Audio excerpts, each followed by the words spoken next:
Assalamualaikum warahmatullahi wabarakatuh. Pada video ini kita akan membahas beberapa contoh soal untuk masing-masing bab yang akan diujikan dalam UAS ya. Pertama, kita membahas tentang bab 5 yaitu bagian ruang vektor. Nah, di ruang vektor ini kita sudah mempelajari beberapa hal ya. Yang pertama, kita sudah pernah membahas tentang aksioma ruang vektor ya. Jadi di sini kita ingin mengetahui apakah suatu ruang vektor itu benar sebagai ruang vektor atau tidak gitu ya. Nah, untuk membuktikannya kita harus bisa memastikan 10 aksioma ini terpenuhi. Nah, kemudian kalau misalnya kita sudah mendapatkan sebuah ruang vektor, vektor-vektor yang ada di dalam ruang vektor itu bisa membentuk ruang gitu ya. Dia bisa membentuk ruang sendiri. Nah, vektor-vektor yang membentuk ruang ini kemudian disebut dengan subruang. Nah, untuk dinyatakan sebagai subruang, dia juga harus memenuhi beberapa aksioma ya. Kemudian juga kita membahas tentang kombinasi linier, kemudian span atau membangun ya, kebebasan linier, basis dan dimensi. Nah, di basis dan dimensi ini kita bisa membedakan ada yang namanya basis ruang kolom, basis ruang baris ya. Kemudian jumlah vektor yang ada di dalam basis ruang kolom dan basis ruang baris ini kita sebut dengan rank ya. Kemudian ada juga yang namanya basis ruang nol atau basis ruang solusi yang kemudian jumlah vektor di dalamnya atau dimensinya kita sebut sebagai nulitas ya. Oke, nah di sini saya akan mengambil beberapa topik saja di ruang vektor ini untuk contoh soalnya ya. Silakan nanti kalian coba pelajari contoh untuk topik-topik yang lainnya ya. Nah, ini untuk contoh soal pertama. Misalnya didefinisikan di sini ya W ini adalah himpunan vektor A, di mana A ini adalah anggota dari matriks N kali N, anggota bilangan real, di mana trace dari A sama dengan 0. Ya. Periksa apakah W subruang dari matriks N kali N bilangan real. Nah, jadi teman-teman perlu ketahui dulu, trace itu apa sih? Trace itu adalah, masih ingat nggak? Trace itu adalah jumlah diagonal.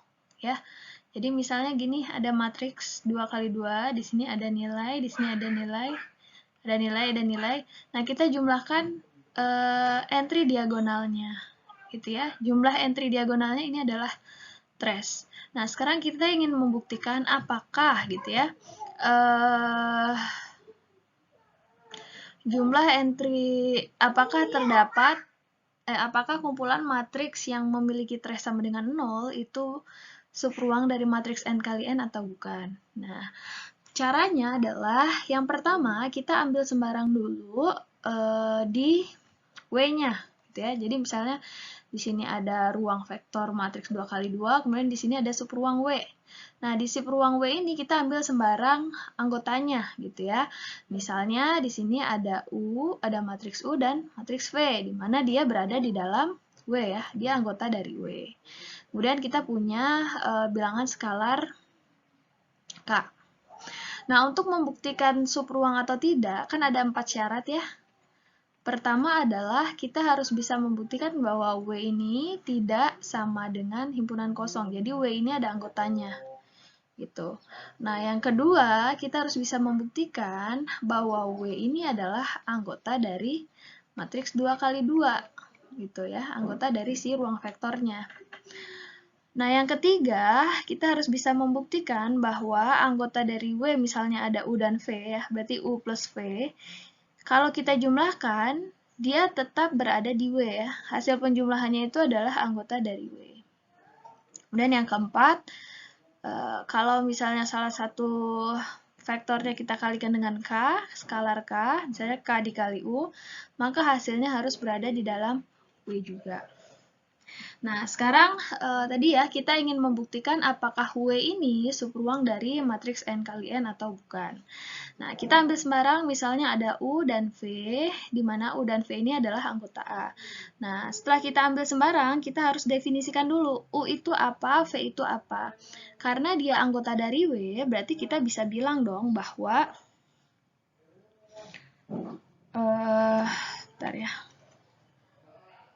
bahwa trace U ini akan sama dengan 0 ya, dan trace V sama dengan 0. Kenapa seperti ini? Ya, karena kita melihat dari definisi yang ini kan. Gitu. Oke. Nah, sekarang kita lanjut ke pembuktian aksiomanya. Yang pertama, bisa nggak sih kita membuktikan bahwa W ini adalah bukan himpunan kosong, gitu ya. Nah, supaya gampang kita ambil aja contoh. Buat aja matriks 2 kali 2 misalnya ya, atau 3 kali 3 yang menghasilkan trace sama dengan 0. Ya, anggaplah kita bikin matriks yang entry-nya semuanya 0 ya. Pasti ini kan hasil penjumlahannya juga 0 kan? 0 tambah 0, 0. Ya, kalau kita sudah menemukan satu contoh anggota saja, kita bisa mengatakan bahwa W ini bukanlah himpunan kosong. Gitu ya. Oke, nah di sini ada 1.1, jadi yang bertanda merah seperti ini nanti silakan kalian isi dan kalian upload di LMS ya untuk bukti kehadiran ya. Oke, ini yang pertama. Yang kedua, kita harus bisa membuktikan bahwa W adalah anggota dari matriks N kali N. Nah, ini juga sama. Sebenarnya kita bisa lihat saja dari definisi ini ya, bahwa W itu adalah anggota dari matriks N kali N ya, berarti dia adalah anggota dari matriks N kali N ya. Silakan nanti nih diisi ya kesimpulannya apa. Nah, kemudian yang ketiga, kita harus bisa membuktikan hasil penjumlahan U plus V itu juga harus anggota dari W. Ya. Nah, berarti kan kita mencari trace dari U tambah V. Ya. Dimana kalau kita menggunakan sifat dari trace itu adalah trace U ditambah trace V. Trace U kita ketahui tadi hasilnya 0 dan trace V hasilnya 0, sehingga menghasilkan 0 juga. Kalau misalnya kita punya bentuk seperti ini, trace U plus V ini sama dengan 0, pertanyaan saya, apakah ini masih berada di ruang W atau tidak? Dimana tadi syarat W tadi kan seperti ini ya. Oke, silakan dijawab di 1.3 ya.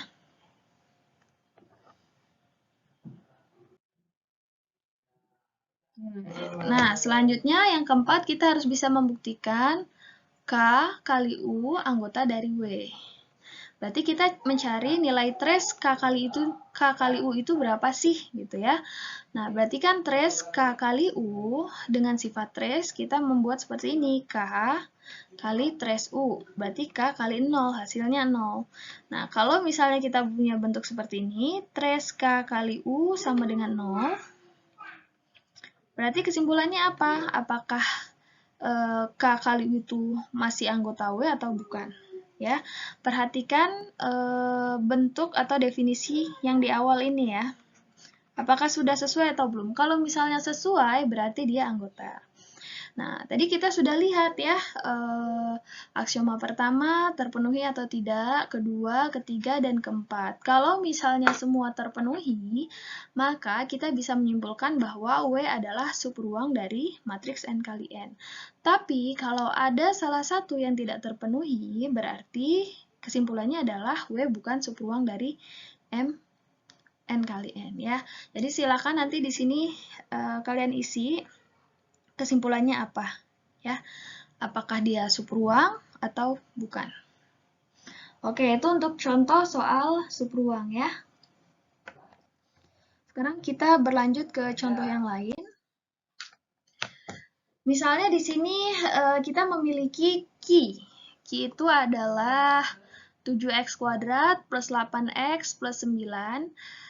Periksa apakah Q ini merupakan kombinasi linear dari P1, P2 dan P3 ya.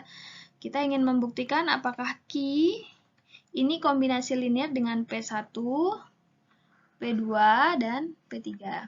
Nah, ingat di kombinasi linear kita punya persamaan seperti ini ya. Bukan persamaan, maksudnya teorema bahwa misalnya kita punya K1 kali V1 tambah bla bla bla tambah Kn kali Vn ini sama dengan W. Berarti V1 sampai Vn ini dia berkombinasi linear dengan W. Syaratnya apa berkombinasi linear? Asalkan kita mendapatkan nilai K1-nya berapa, K2 sampai Kn-nya berapa. Kalau ada solusinya, berarti dia adalah berarti vektor-vektor tersebut berkombinasi linear. Tapi kalau kita tidak menemukan solusinya atau kita tidak menemukan nilai K1, K2 sampai Kn, berarti dia tidak berkombinasi linear. Nah, sekarang kita kembali ke soal ini. Kita punya ada P1, P2, P3, dan ingin diperiksa apakah P1, P2, dan P3 ini berkombinasi linear dengan Qi atau tidak. Ya, berarti kita tinggal buat aja dong persamaannya seperti ini ya. K1 kali P1 tambah K2 kali P2 tambah K3 kali P3 sama dengan Qi, ya kan? Oke, nah sekarang K1-nya kan yang ingin kita cari ya. Ya udah, berarti tetap kita tulis sebagai K1. Kemudian P1-nya berapa? Ya lihat aja di sini, X kuadrat min X plus 3. Kita masukkan ke sini. Ditambah K2 dikali 2X kuadrat ditambah X plus 4. Kemudian ditambah K3 dikali P3, ya kan? 3X kuadrat plus 2X plus 5. Sama dengan Qi. Qi-nya berapa? Qi-nya kan 7X kuadrat tambah 8X tambah 9. Oke ya. Nah, bentuk seperti ini silakan teman-teman distribusikan gitu ya, maksudnya dikalikan. Jadi K1 kali X kuadrat ditambah K1 kali min X ditambah K1 kali 3 gitu ya. Kemudian goals kalian adalah membuat bentuk yang sebelah kiri itu identik dengan sebelah kanan. Ini ya. Jadi biar sama nih antara kiri dan kanan. Oke, berarti kan kita tinggal mengumpulkan mana yang X kuadrat, mana yang X, dan mana yang konstanta aja kan gitu. Nah, sehingga kita bisa buat seperti ini. Ya, ini untuk yang X kuadrat, ini untuk yang X, ya. Dan ini untuk yang konstanta. Sehingga kita bisa menentukan ya dari sini bahwa K1 plus 2K2 ditambah 3K3 ini adalah 7. Iya kan? Karena dia sama-sama variabelnya adalah X kuadrat. Begitu juga yang ini. Min K1 tambah K2 tambah 2K3 sama dengan 8. Ya. Kemudian 3K1 tambah 4K2 tambah 5K3 ini sama dengan 9. Oke, jadi kita punya 3 persamaan ini. Nah, pertanyaan saya, ya, untuk membuktikan kombinasi linear tadi, apa sih yang kita cari? Nah, kan nilai K1, K2, sama K3-nya kan? Nah, sekarang kita sudah punya 3 persamaan. Ya, 3 persamaan ini. Sehingga kita bisa mencari nilai K1, K2, dan K3 berdasarkan persamaan ini kan ya.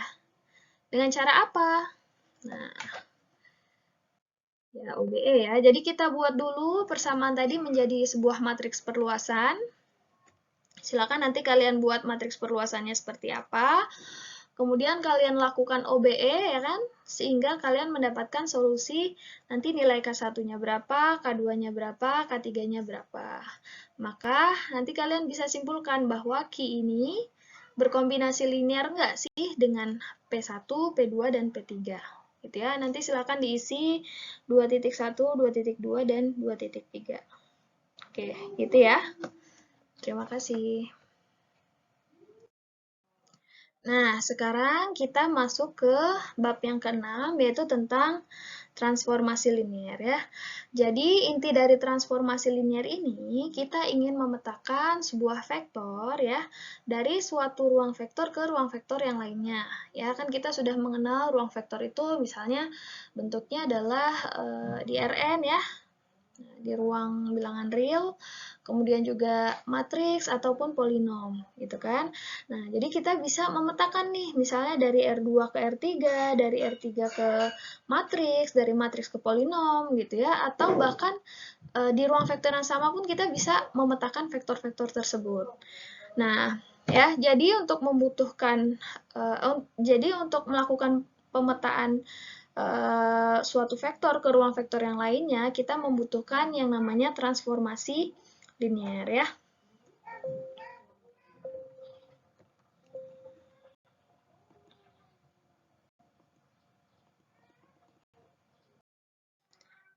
Nah, jadi di bab transformasi linier ini yang sudah kita bahas itu ada tentang transformasi linier sendiri ya. Jadi kita membuktikan apakah suatu rumus transformasi itu adalah rumus transformasi linier atau bukan.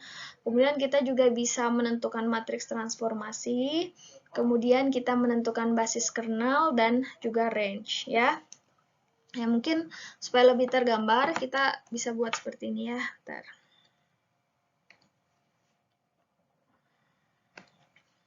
Jadi misalnya di sini ada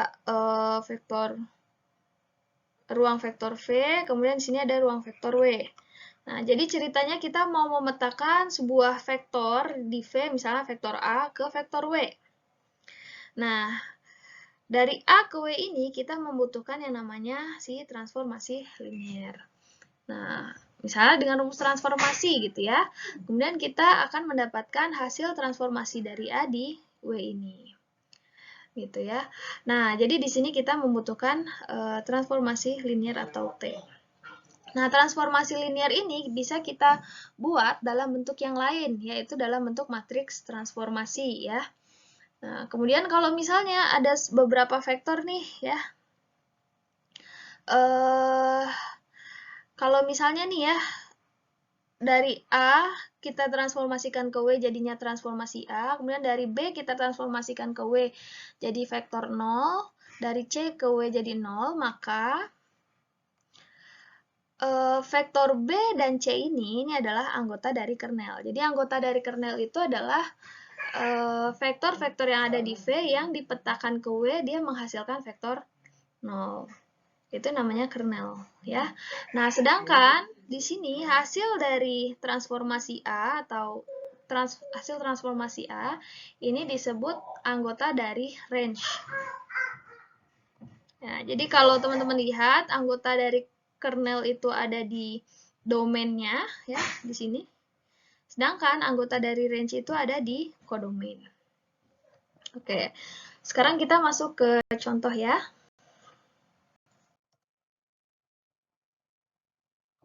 Oke, nah ini untuk contohnya. Misalnya diketahui transformasi linier T ke R2, dari R2 ke R3 ya. Jadi kita mau memetakan dari R2 ke R3 sebagai berikut. Nah, jadi bentuk seperti ini kita bisa sebut sebagai rumus transformasi ya. Ya, anggaplah dia sudah terbukti sebagai transformasi linier. Nah, sekarang tentukan T min 32, kemudian tentukan matriks transformasi A dari T, dan tentukan basis kernel dan range. Oke, nah untuk soal ini kita sangat mudah gitu ya untuk memetakan dari R2 ke R3 karena kita sudah tahu nih rumus transformasinya. Berarti kita tinggal menggunakan ini aja ya kalau ingin memetakan dari R2. Nah, pertanyaannya misalnya di R2 kita punya komponen vektor itu min 3,2. Ketika dipetakan ke R3 jadi berapa gitu ya. Kita tinggal menggunakan si rumus transformasi ini ya. Berarti di sini X-nya adalah min 3, sedangkan Y-nya adalah 2. Berarti dengan rumus ini kita tinggal substitusi aja ya. Kita ubah aja X, Y-nya. Berarti 3 kali min 3 ditambah 5 kali Y-nya adalah 2 ya. 2 kali 2, kemudian di sini 2 dikali min 3. Nah, berapa hasil transformasinya? Ya, silakan dijawab ya. Oke, ini untuk pertanyaan pertama. Untuk pertanyaan kedua, tentukan matriks transformasi A dari T ya. Jadi kita mencari matriks A, yaitu matriks transformasi dari T. Nah, di sini kita bisa mengubah bentuk seperti ini ya. TV sama dengan AV. TV sama dengan AV ya. Berarti di sini T dikali V-nya itu adalah XY sama dengan A kali XY. Berarti kita mencari matriks A ini apa sih gitu ya. Gitu. Nah, kalau misalnya kita punya bentuk seperti ini, TXY sama dengan 3X plus 5Y, 2Y, 2X, berarti kita bisa buat bentuk seperti ini juga, TXY sama dengan bla bla bla dikali XY. Di mana hasil ini harus sama dengan yang atas. Gitu ya. Nah, ini gampang kalau kita sudah punya matriks transformasinya ya. Tinggal kita lihat saja koefisiennya. Berarti kan untuk komponen pertama ini dia 3X ditambah 5Y. Berarti kan perkalian matriks ya. 3X tambah 5Y. Kemudian yang kedua 0X tambah 2Y. Nah, yang ketiga gimana? Ya, silakan diisi ya. Oke. Lanjut. Nah, sekarang kita masuk ke pertanyaan ketiga. Tentukan basis kernel dan range ya, dari soal yang sama ya. Nah, jadi untuk menentukan basis kernel ini, intinya kita mencari basis ruang solusi atau basis ruang 0. Jadi, si matriks A atau matriks transformasinya ini, kita kalikan dengan V ya, atau X-nya sama dengan 0. Jadi, kita buat dalam bentuk SPL homogen. Gitu ya. Nah, di proses yang sebelumnya, kita sudah dapat matriks A-nya seperti ini kan. Kemudian dikali dengan XY sama dengan 0. Nah, kalau kita sudah punya SPL homogen seperti ini, untuk menentukan basis kernel dan basis range, apa yang harus kita lakukan? Ya, kita akan mencari solusi, gitu ya. Kita akan mencari XY-nya ini tuh ada nggak sih, gitu. Caranya gimana? Caranya ya sama ya. Berarti ini kan nanti bentuknya jadi SPL. Kalau SPL berarti kita buat matriks perluasan dulu, ya. Jadi dari sini coba kalian bikin matriks perluasan. Silakan dijawab di sini ya. Nah, dari matriks perluasan nanti kalian lakukan BEB tereduksi ya. Lakukan OBE sampai bentuk matriks perluasannya ini menjadi bentuk eselon baris tereduksi. Nah, nanti akhirnya bentuk eselon baris tereduksinya seperti ini ya. Silakan nanti kalian lengkapi proses OBE-nya di sini ya, di 3.4. Silakan dijawab nanti. Nah, anggaplah kita sudah lakukan OBE, nanti silakan kalian lengkapi ya. Hasilnya seperti ini. Nah, kalau hasil seperti ini berarti ada solusi untuk nilai X dan Y-nya kan? Nah, kalau bentuknya seperti ini, berarti basis ruang solusinya adalah 0, ya, atau nulitasnya 0. Artinya adalah basis kernelnya adalah ruang himpunan kosong, karena tidak ada basis ruang solusinya, gitu. Ya, jadi karena di sini ada solusinya nih, X, Y-nya, berarti basis kernelnya adalah 0. Ya. Nah, kemudian gimana dengan range-nya? Untuk range, kita lihat dari hasil matriks BEB tereduksi ya, bentuk seperti ini tadi. Kemudian kita cek yang bersesuaian dengan matriks A. Nah, kita lihat mana kolom yang bersesuaian dengan matriks A. Kita lihat nih di BEB tereduksi, satu utamanya ada di kolom 1 dan ada di kolom 2. Berarti basis range-nya adalah ini ya, kolom 1 dan kolom 2. Silakan lengkapi di sini ya, di 3.5. Nah, perhatian lagi, jadi basis kernel itu tidak selalu himpunan kosong ya. Jadi dia bisa juga ada anggotanya. Silakan nanti kalian coba cari contoh soal yang ada basis kernelnya ya. Silakan pelajari gimana sih cara menentukan basis kernel ya. Konsepnya tuh sebenarnya sama seperti mencari basis ruang solusi intinya mah ya. Silakan nanti dicoba. Kemudian nanti coba tentukan juga range-nya ya. Oke, bab terakhir ini tentang eigen dan diagonalisasi. Nah, di ruang eigen ini kita sudah belajar mencari nilai eigen dan juga vektor eigen ya. Kalau teman-teman lihat persamaan sebelah kiri ini, di sini ada AV sama dengan lambda V, di mana A ini adalah matriks ya. Kemudian V ini adalah vektor eigen, sedangkan lambda ini adalah skalar ya. Skalar yang dia merupakan nilai eigen. Jadi nilai eigen ini adalah lambda, vektor eigen itu adalah V. Nah, dari persamaan ini nanti akan kita gunakan untuk menentukan persamaan karakteristik ya. Di mana persamaan karakteristik nanti kita gunakan untuk mencari nilai eigen. Kemudian kita bisa juga mencari vektor eigen. Nah, kemudian nilai eigen dan vektor eigen ini akan kita gunakan untuk diagonalisasi ya. Kemarin saya sudah jelaskan step by step-nya. Ya, intinya adalah kita cari dulu nih basis ruang eigennya apa. Kalau kita sudah dapat basis ruang eigen, maka kita akan bisa menentukan matriks pendiagonalnya atau matriks P-nya. Nah, kalau kita sudah tahu matriks pendiagonalnya, kita akan tahu matriks diagonalnya berdasarkan letak lambda yang bersesuaian ya. Nah, misalkan di sini tentukan matriks P yang mendiagonalkan matriks berikut. Jadi kita punya matriks A nih. Min 14, min 20, 12, 17 ya. Ini kan matriks persegi ya. Nah, sekarang gimana cara menentukan matriks pendiagonalnya gitu ya. Matriks yang bisa mendiagonalkan matriks A. Step yang pertama adalah kalian cari dulu matriks A min lambda I. Ya, A-nya itu apa? A-nya kan ini ya. Ini A-nya. Ya, jadi matriks A dikurangi matriks lambda I. Lambda dikali matriks identitasnya. Karena di sini ukuran matriksnya 2 kali 2, berarti matriks identitasnya juga 2 kali 2 ya. 1, 0, 0, 1. Nah, carilah berapa ini hasil A min lambda I ya. Silakan dikerjakan. Nah, kalau kita sudah dapat matriks A min lambda I, tahap selanjutnya adalah kita akan mencari nilai eigen, ya. Gimana mencari nilai eigen? Untuk mencari nilai eigen, kita gunakan persamaan karakteristik ini ya. Jadi, determinan A min lambda I ini sama dengan 0. Ya. Nah, jadi ingat nih, yang kita cari adalah nilai eigen. Nilai eigen itu apa? Lambda kan?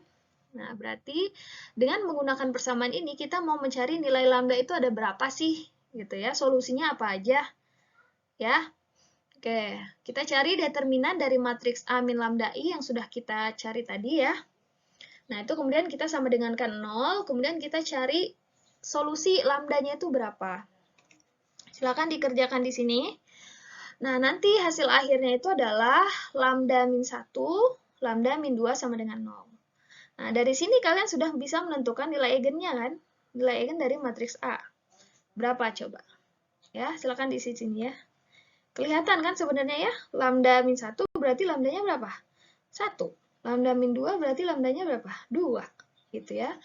Nah, berarti dari sini, dari persamaan ini kita bisa menentukan nilai eigen. Nah, selanjutnya, kalau kita sudah punya lambdanya, kita bisa menentukan basis ruang eigen. Ya, sorry ya, ini bukan pakai ini. Bukan pakai determinan. Determinannya nggak ada ya. Berarti A min lambda I kali X sama dengan 0. Ya. Nah, jadi tadi kan kita sudah menemukan nih nilai lambdanya berapa. Ya, tadi ada 1 sama 2 kan. Nah, untuk menentukan basis ruang eigen ini, kita cek satu persatu. Kalau nilai lambdanya sama dengan 1, vektor eigennya itu berapa? Kalau nilai lambdanya sama dengan 2, vektor eigennya berapa? Ya, jadi di step ini yang kita cari apa? Bukan lambda lagi ya. Lambda kita sudah temukan. Yang kita cari di sini adalah X atau V ya, atau vektor eigennya. Oke ya, berarti A min, kalau lambdanya sama dengan 1, berarti lambdanya kita ganti 1 nih. Ya, kali matriks identitas, kali X sama dengan 0. Maka di sini nanti kita akan mendapatkan SPL lagi ya. Dan ingat, goals kita adalah mencari nilai X-nya. Gitu. Nah, ya silakan nanti diselesaikan di sini. Coba kalian kerjakan ya. Nah, basis ruang eigen untuk lambda sama dengan 1 hasilnya adalah 4/5 dan 1. Oke, kita udah dapat. Nah, sekarang kita cek untuk lambda yang lain. Nah, untuk lambda sama dengan 2 juga masih sama ya. Jadi A min lambdanya kita ganti 2 dikali matriks identitas kali X sama dengan 0. Kita cari nilai X-nya. Ya, silakan kalian kerjakan. Ya, biasa ya, caranya pakai OBE. Ya. Kan dari SPL bikin matriks perluasan, terus BEB tereduksi, kita bisa menentukan solusinya kan. Nah, hasilnya adalah 3/4 dan 1. Nah, kalau kita sudah menemukan basis ruang eigen untuk lambda sama dengan 1, lambda sama dengan 2, berarti kita sudah bisa menyebutkan bahwa vektor eigen atau basis ruang eigennya itu untuk V1 misalnya ya, tadi berapa ya? 4/5 dan 0. Kemudian kalau V2-nya adalah 3/4 dan 1. Nah, basis ruang eigen ini akan kita gunakan untuk menentukan matriks pendiagonal, ya. Oke. Nah, jadi tinggal kita ambil aja sebagai kolom-kolomnya ya. Jadi, matriks P ini, vektor kolomnya adalah vektor eigen. Jadi, di sini adalah vektor kolom 1 ini adalah vektor eigen untuk lambda sama dengan 1 ya tadi ya. Kalau yang kedua, ini adalah vektor eigen untuk lambda sama dengan 2. Nah, ya jadi segampang itu ya untuk menentukan matriks pendiagonal. Nah, dan ini bisa kita ubah-ubah posisinya. Ya, jadi mau lambda sama dengan 2 dulu juga boleh. Tapi ingat, implikasinya adalah di hasil matriks diagonalnya. Nah, kalau misalnya kita punya matriks pendiagonalnya seperti ini, berarti kita sudah bisa menentukan matriks diagonalnya. Ya. Nah, kita lihat aja dengan lambda yang bersesuaian nih. Ya, berarti tinggal kita isi nih, ini berapa lambdanya ya. Silakan diselesaikan. Gimana kalau posisinya kita ubah jadi gini, 3/4, 1, kemudian di sini 4, matriks pendiagonalnya 4/5, 0. Berapa D-nya? Ya, berarti kan 3/4, 1 itu untuk lambda sama dengan 2, 4/5, 0 untuk lambda sama dengan 1. Ya, berarti untuk entry diagonalnya kita isikan lambda yang bersesuaian aja. 2, 1, ya sini pasti 0 ya. Nah, gitu. Nah, untuk membuktikannya, kalian harus bisa mencari P inverse, ya. Kemudian kalian gunakan rumus yang tadi ya. D sama dengan P inverse kali A kali P. Kalian cari dulu, ini hasilnya berapa nih? Hasilnya berapa, kemudian dikalikan lagi dengan matriks ini, gitu. Harusnya hasilnya akan sama dengan yang ini ya. Oke, terima kasih. Jangan lupa diisi ya kolom atau kotak yang berwarna merah yang ada angkanya tadi di contoh soal 1, 2, 3, dan 4. Nanti akan saya gunakan sebagai bukti kehadiran ya, karena video ini sebagai video untuk asinkronus ya, pengganti perkuliahan gitu ya. Semoga sukses UAS-nya. Untuk responsi insya Allah ada, nanti akan ada informasi selanjutnya di grup ya. Terima kasih. Assalamualaikum warahmatullahi wabarakatuh.